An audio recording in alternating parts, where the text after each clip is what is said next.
Hello viewers, नमस्कार। Pathfinders by academy IAS के YouTube channel पर आप सभी का स्वागत है। So friends, if 2025 was a year when India America relation has deteriorated, then don't be surprise that 2026 जो है it's going to be more difficult, more complicated for India US relation.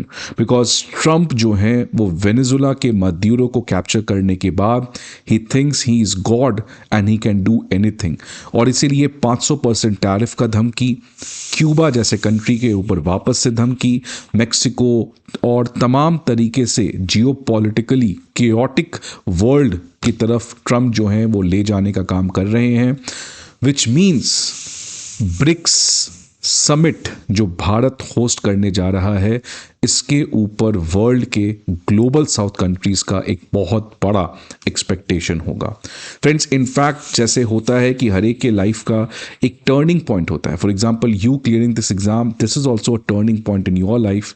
Similarly, for Indian diplomats, for S. Jaishankar, for Prime Minister Modi, this 2026 hosting the BRICS Summit is one of that landmark moment जो भारत जो है वो global south या in fact world के welfare के लिए कुछ बड़ा कर सकता है। बिकॉज आज रियली वर्ल्ड के तमाम कंट्रीज जो हैं they are facing trouble, they are facing economic challenges, they are facing geopolitical shocks, और एक डर का माहौल है खासकर इंटरनेशनल रिलेशंस में बिकॉज ऑफ डोनाल्ड ट्रंप। तो क्या ब्रिक्स समिट से कुछ बड़ा एक्सपेक्टेशन आ सकता है? इसी चीज़ के ऊपर आज इस सेशन में हम लोग बात करेंगे।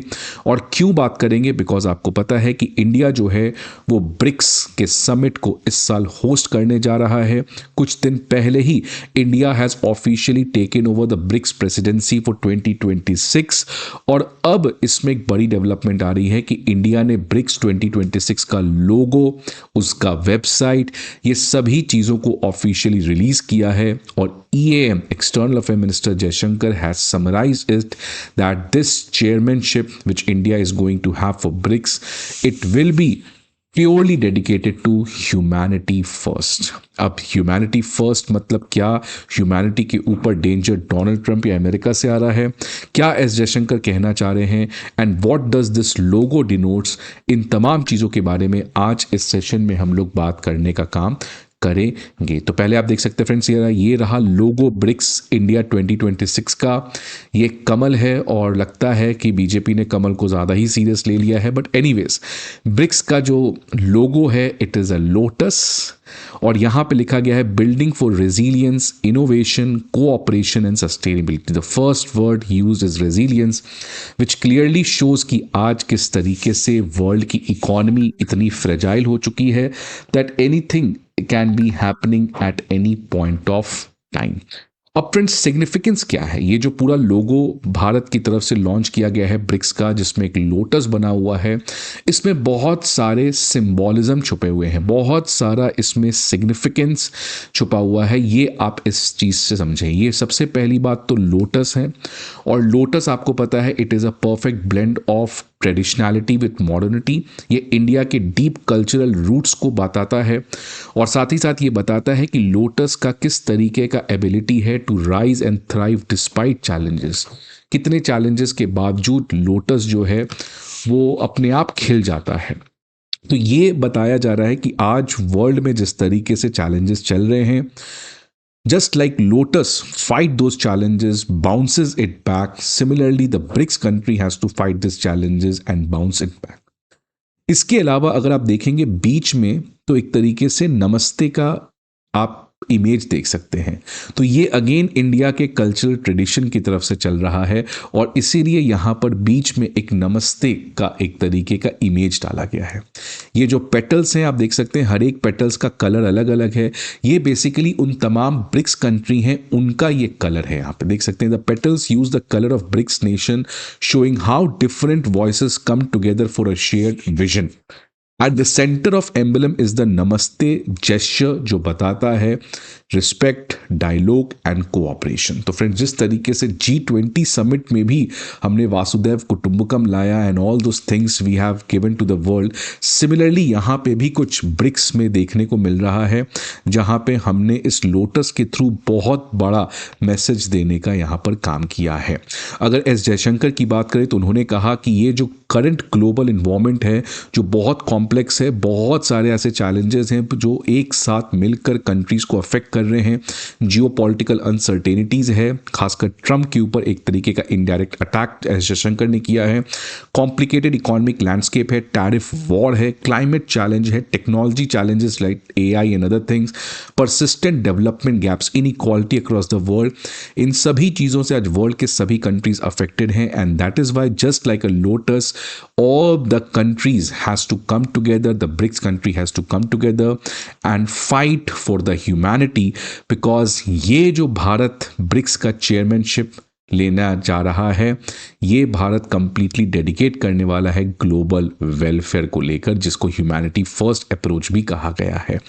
फ्रेंड्स, ऑल ब्रिक्स चेयरमैनशिप की आज 20 साल हो चुकी है। ब्रिक्स क्योंकि 2006 में बना था, इसलिए और ज़्यादा भारत के ऊपर इस समय अपॉर्चुनिटी है कि ब्रिक्स को एक नया आउटलुक दे सके, एक नया अवतार यहाँ पर दे सके। तो फ्रेंड्स, एस जयशंकर ने क्लियरली यहाँ पे ब्रिक्स को बताया है कि भारत जो है वो ब्रिक्स को काफ़ी ज़्यादा सक्सेसफुल बनाएगा। मतलब क्लियरली यहाँ पे हम ट्रम्प की थ्रेट और ट्रम्प का जो एक तरीके से कांस्टेंट अटैक है ब्रिक्स के ऊपर, इसको हम अकाउंट नहीं कर रहे हैं और भारत अपने ब्रिक्स के प्लान के साथ एज इट इज़ चल रहा है और भारत हर तरीके का प्रयास करेगा कि ब्रिक्स को ज़्यादा से ज़्यादा सक्सेसफुल बनाया जा सके। इसके अलावा फ्रेंड्स, आज इस सेशन में बात करेंगे बहुत कुछ, बट आगे बढ़ने के पहले कि important information, Unacademy IAS free prelims mock test, previous year questions और करंट अफेयर मैगजीन्स, ये सभी चीज़ों के PDF अब आपके सामने लेकर आए हैं। ये सारे PDF आपको हमारे दिए गए वीडियो के डिस्क्रिप्शन बॉक्स पर प्रोवाइड किया जाएगा। इसके अलावा अगर आपको किसी भी तरीके की इन्फॉर्मेशन चाहिए, आप इस नंबर पर हमें कॉल कर सकते हैं या आप हमारे किसी भी ऑफलाइन सेंटर पर विजिट कर सकते हैं। अब फ्रेंड्स, ब्रिक्स क्यों मैटर करता है? बिकॉज आज ब्रिक्स कोई एक साइडलाइन वाला प्लेटफॉर्म नहीं है, ये ग्लोबल प्लेटफॉर्म बन चुका है जहां पर 11 मेंबर्स हैं जो लगभग 50% वर्ल्ड पॉपुलेशन, 40% ग्लोबल GDP और 26% ऑफ ग्लोबल ट्रेड। और ऐसा कोई भी ब्लॉक आपको नहीं देखने को मिलेगा जो इतना बड़ा है साइज में। आप समझ सकते हैं 50% मतलब हाफ ऑफ द ह्यूमैनिटी ये ब्रिक्स कंट्री में आता है। देख सकते हैं ये रहे वो 11 कंट्रीज़, ब्रिक्स कैसे एक्सपैंड किया है और ये ब्रिक्स के पार्टनर कंट्रीज़ हैं जो सारे ग्लोबल साउथ की कंट्रीज़ हैं जो फ्यूचर में ब्रिक्स के फुल टाइम मेंबर भी बन सकते हैं। और in fact friends, recently European parliament के द्वारा एक PDF, एक रिसर्च पेपर रिलीज़ किया गया और इनफैक्ट इस यूरोपियन यूनियन का जो पार्लियामेंट है उसमें भी कहा गया कि now it is a time to work closely with BRICS plus country, because जैसे ब्रिक्स का एक्सपेंशन हुआ, वर्ल्ड जो है वो कंप्लीट शॉक में आ गया। खासकर वेस्टर्न कंट्रीज, उनको लगा कि ब्रिक्स एक बहुत बड़ा यहाँ पर प्लेटफॉर्म बनते हुए नजर आ रहा है और इसलिए यूरोपियन यूनियन ने कहा कि वो ब्रिक्स प्लस कंट्रीज के साथ अपने इंटीग्रेशन को काफ़ी बढ़ाएंगे। बिकॉज यूरोपियन यूनियन भी सेम डिलेमा झेल रहा है जो ब्रिक्स कंट्री झेल रहा है, लेकिन यूरोपियन यूनियन जो है क्योंकि वो US के ट्रैप में है इसलिए वो अपना फॉरेन पॉलिसी इंडिपेंडेंट नहीं कर पा रहा है। बट यूरोपियन यूनियन को भी अब ब्रिक्स कंट्री के साथ मिलकर काम करने की ज़रूरत हुई है, जो क्लियरली बताता है कि ब्रिक्स आज कैसे एक ग्लोबल प्लेटफॉर्म बनते हुए नजर आ रहा है। फ्रेंड्स, ये देख सकते हैं 2009 का वो पहला समिट था जो अगेन भारत ने यहाँ पे पार्टिसिपेट किया था और कैसे उस समय भी यही US यूनिलैटरलिज्म हुआ था, लेकिन ये सभी कंट्रीज ने मिलकर कैसे इंटरनेशनल फाइनेंशियल आर्किटेक्चर को इंडिपेंडेंट बनाया जाए, IMF और वर्ल्ड बैंक को इमर्जिंग मार्केट्स के हिसाब से मोल्ड किया जाए और तमाम तरीके से यूनिलैटरल वर्ल्ड ऑर्डर को काउंटर करके एक मल्टीलैटरल वर्ल्ड ऑर्डर बनाया जाए, एक पीसफुल वर्ल्ड ऑर्डर बनाया जाए। ये 2009 में इन कंट्रीज ने सक्सेसफुल करके दिखलाया था और आज जहां पर अगेन वही इंटरनेशनल लॉ के ऊपर सबसे बड़ा खतरा है, ग्लोबल इंस्टीट्यूशंस के ऊपर कांस्टेंट अटैक है, जियोपॉलिटिकल केओस करने का काम कर रहा है डोनाल्ड ट्रंप। आप देख सकते हैं वापस से कहा एक धमकी 25% tariff threat on anyone who does business with Iran, मतलब ऑब्वियसली चाबहार पोर्ट को लेकर इंडिया के ऊपर भी ये टैरिफ का अब प्रेशर आ सकता है। तो friends, this is the time India has to prove, this is the time India has to deliver, because if India does not deliver then we can not only shout for global south leader, we can not shout for वासुदेव कुटुंबकम। BRICS summit को successful बनाना है और एक right outcome deliver करना है, ये भारत के डिप्लोमेसी के लिए बहुत बड़ा चैलेंज है और साथ साथ एक अपॉर्चुनिटी है। आपके क्या सजेशन है friends, please let me know the comment box. I hope आपको ये वीडियो अच्छा लगे। See you again some other video, till then good bye and take care.